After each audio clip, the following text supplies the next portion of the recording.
এক গ্রামে একটি ছোট্ট মেয়ে থাকত। তার নাম মীরা। সে খুব মিশুক ছিল এবং গ্রামের সবাই তাকে ভালোবাসত। মীরা একদিন গভীর জঙ্গলে ঘুরতে গেল। সেখানে সে একটি অদ্ভুত পাখি দেখতে পেল। পাখিটি দেখতে খুব সুন্দর এবং চমৎকার গান গাইতে পারত। মীরা পাখিটির গান শুনে মুগ্ধ হয়ে গেল।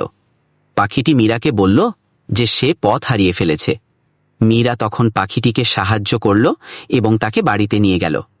পাখিটি মীরার বন্ধু হয়ে গেল এবং তারা একসাথে অনেক মজা করত।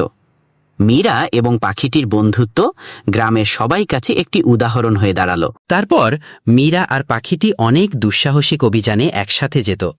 তারা নতুন নতুন জায়গা ঘুরে দেখত এবং অনেক মজার মজার অভিজ্ঞতা অর্জন করত। গ্রামের সবাই তাদের বন্ধুত্ব দেখে অবাক হতো এবং তাদের কাছ থেকে অনেক কিছু শিখত।